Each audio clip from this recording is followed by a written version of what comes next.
Halo, selamat cuan semua, salam cuan semua. Hari ini saya akan membahas tentang saham, ya. Saya menggunakan platform Mirai. Sebenarnya platform lain banyak ya, ada ya mungkin kalau mau mencoba iPods, tapi, kebetulan saya punya ini. Jadi jangan dilihat platformnya ya, dilihat pembahasan saham saya, ya. Jadi ini salah satu platform yang sudah lama saya juga langganan. Nah, silahkan aja dilihat. Jadi, pertama mungkin saya akan jelaskan dulu apa itu saham, ya. Saham itu sebenarnya merupakan cara perusahaan untuk mendapatkan, profit, eee, sorry bukan profit, maksudnya dapat mengembangkan usahanya, entah dia mau menambah unit usaha atau dia mau buat cabang. Nah, dengan menerbitkan lembaran-lembaran yang berisi komitmen untuk membayar keuntungan kepada yang membeli lembaran-lembaran tiket itu. Jadi semacam kayak, ya bagi hasil lah keuntungan gitu. Nah, kita bisa beli, saham-saham yang perusahaan tentu yang, eee, perusahaannya stabil, tidak bangkrut, terus juga untungnya besar, jangan perusahaan yang kembang kempis, ya. Nah, ini contohnya saya mencoba menggunakan salah satunya menggunakan Mirai, ya. Nah, yang lain silahkan mau cari yang di luar negeri juga banyak ya, ini contoh saja. Anda mau pakai yang di Yahoo Finance juga ada, nanti akan diarahkan ke marketnya kemana. Ini ya, jadi pertama menu yang di sini bisa lihat, cari dulu, eee, apa, harga saham, ya. Nah, kita bisa lihat kan carinya di mana, bisa lihat dari quotes stock price, ya. Ini contoh, saya mau bahas saham Telkom, ya. Nah, saham Telkom itu bagus nggak? Ya, ini contoh. Ya ini saya lebih membahas, saya tidak membahas dari sisi politik, saya membahas hanya dari analisis teknikal dan analisis fundamentalnya. Oke. Nah, bisa dilihat di sini. Nah, ini Telkom, ya. Nah, pertama yang harus Anda ketahui adalah, eee, ininya, ya. Coba sebentar. Nah, pertama Anda bisa lihat marketnya dulu, ya. Buyer and seller. Ini kan adalah, transaksi yang dilakukan orang kan, jadi kita bisa tahu siapa saja. Nah, kalau ada saham yang tiba-tiba sama-sama YP, kayak begini, boleh dikatakan mungkin ini saham gorengan, saham digoreng, ya. Karena bayangin aja yang beli sama yang jual sama, ya, YP. Terus ini juga YP, banyak nih yang YP ya, biasanya, ini saham gorengan nih, ya. Ada yang kalau beda, ya udah ini PD, YP, bukan, tapi yang YP ini patut dipertanyakan, gitu ya. Jadi ini, eee, bisa jadi ini YP, ini, gorengan.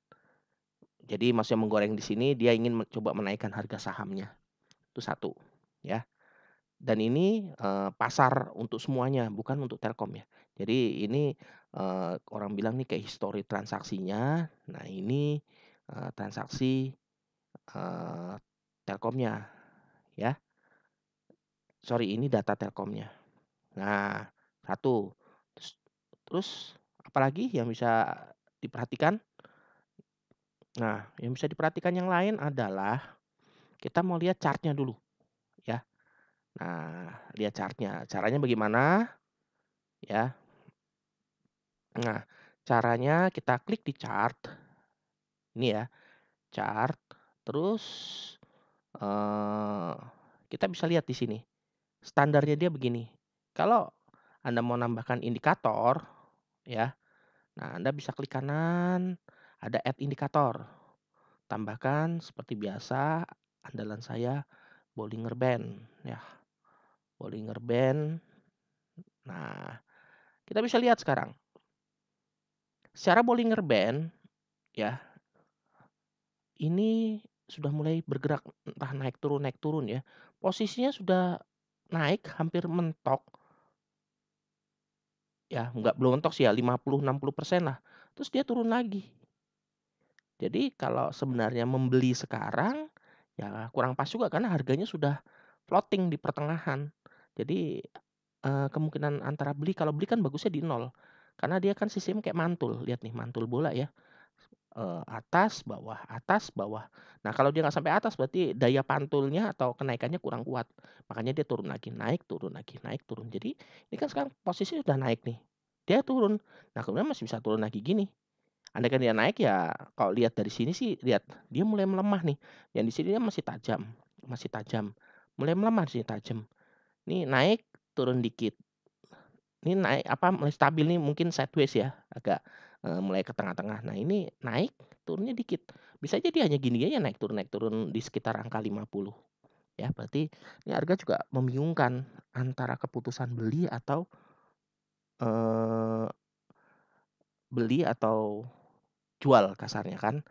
Nah makanya kalau yang sudah terlanjur punya, ya sudah nggak tepat sekarang kalau dijual, mungkin di-hold aja.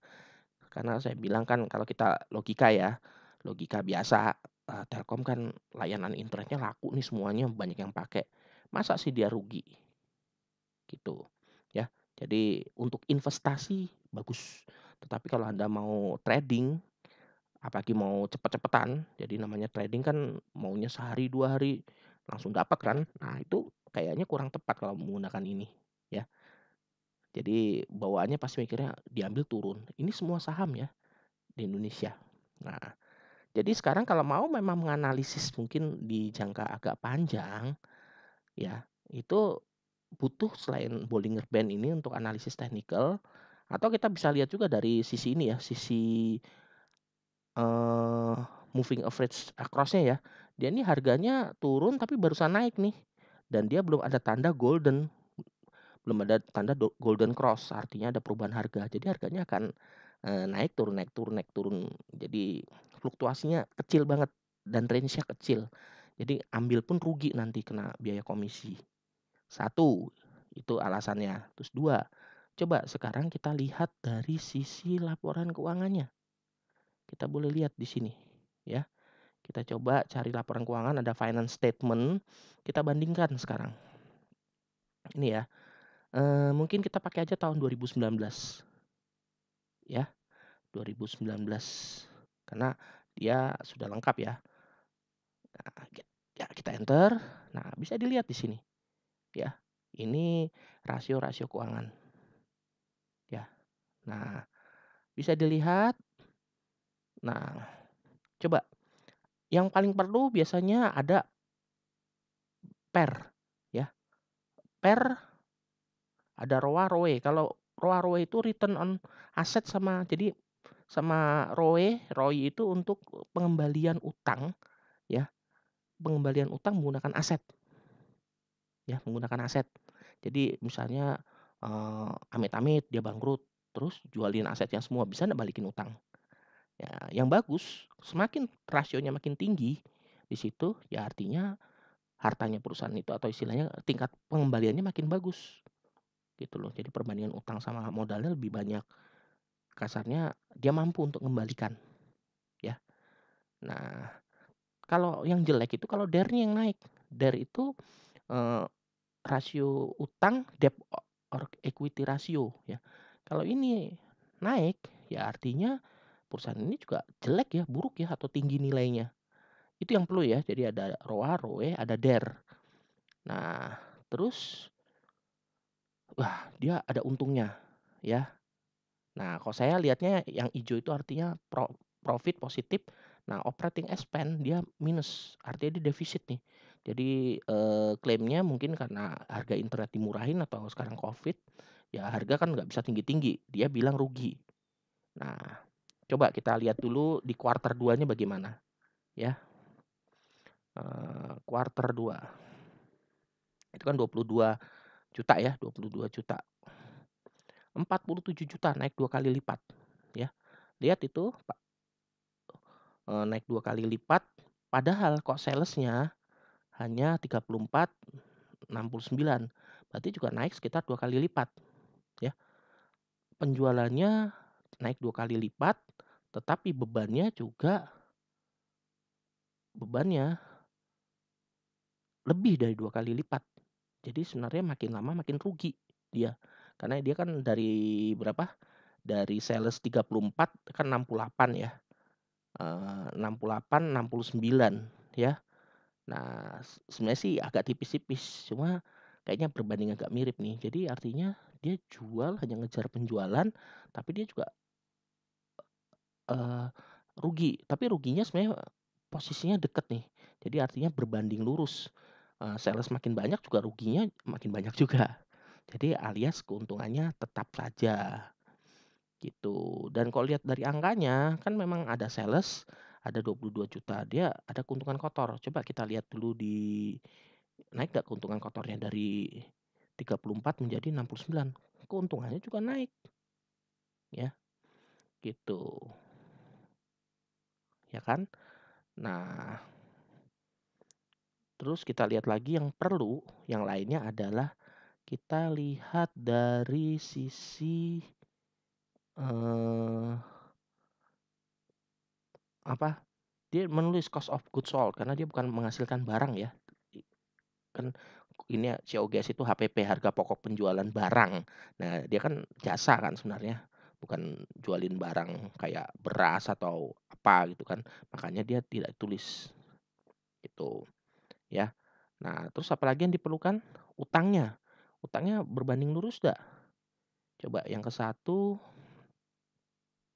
liabilities itu utang ya, 93 sampai 107. Artinya sebenarnya utangnya nggak sampai berbanding 2 kali utangnya. Dia utangnya bisa dia tekan, terus sales naik. Jadi ya sebenarnya nggak masalah. Coba lihat asetnya dia, asetnya nambah nggak?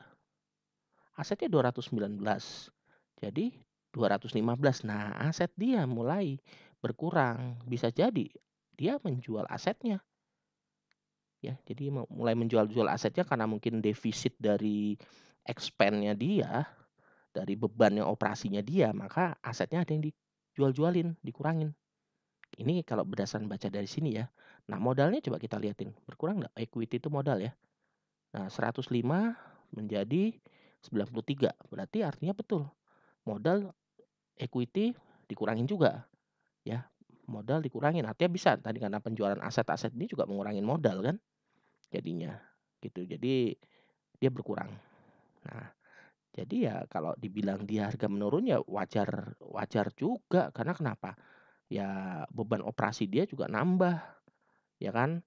Nah, sedangkan, dia juga lihat di sini yang dia di andalan juga dia mengurangin aset. Jadi karena dia nutup defisit ini dengan atau mungkin dia ngembangin mendapatkan sales yang besar, itu dengan cara menjual-jual asetnya juga di sini, ya. Kelihatan memang dia ada defisitnya di sini. Jadi wajar akhirnya dia mungkin jadi harganya berkurang atau dia nggak mau, jadi kalau dengan harga berkurang artinya kan juga profitnya jadi berkurang, itu ya. Tapi nanti dia akan berkembang, ini hanya masalah kan expand-nya sekarang juga expand-nya mungkin kan beban-beban kayak, kan pegawai nggak boleh ngumpul. Jadi artinya, tapi tetap namanya listrik, terus ada apa, listrik yang untuk jalanin server, lain-lain tetap harus berjalan, ya kan. Nah itu yang tetap, jadi ini yang tidak bisa dihindari, karena dia udah ngejar dari sales nih. Jadi mungkin produk-produk kayak internet IndiHome atau lain-lain itu makin kenceng kan, makin banyak tempat, tapi dia lupa kalau ad spend-nya juga nanti akan naik. Mungkin itu ya analisis kenapa dia turun, jadi dilihat dari fundamentalnya.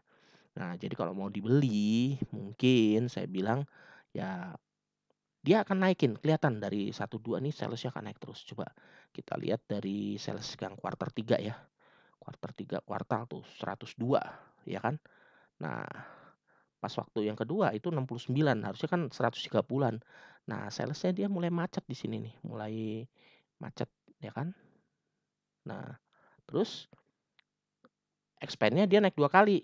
Coba kalau yang kedua tadi berapa? Expand-nya 47, harusnya kan 90-an ya.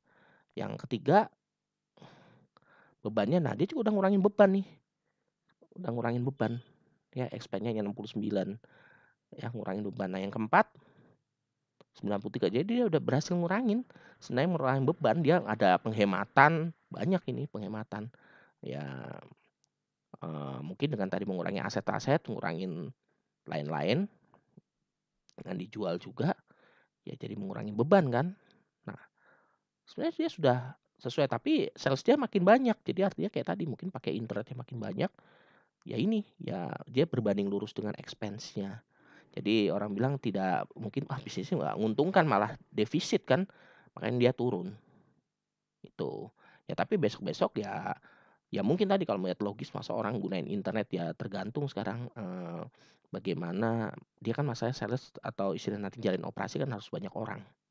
Itu ya, jadi sementara kalau lihat dari sisi keuangan, kayaknya memang untuk jangka panjang, kayaknya sih ya bisa, cuma dia mendukung di sini karena tadi Covid, di sini sangat pengaruh sekali ini semua perusahaan, ya, itu aja. Ya silakan kalau mau disimpan sih, kalau memang dia dijatuhin jual rugi, rugi banget ya kasarnya, ya bisa aja untung. Jadi untungnya itu kita lihat harga wajar sahamnya aja. Misalnya harga aslinya saham berapa, misalnya harganya 5.000, dia banting jadi 1.000 perak atau mungkin jadi 500 perak.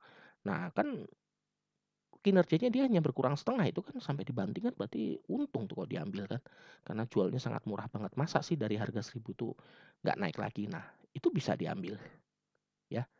Itu saja mungkin analisisnya yang perlu nih, memang kalau sudah bicara saham, laporan keuangan juga harus bagus nih, bisa melihat, net income-nya. Nah, coba kita lihat penghasilan bersihnya.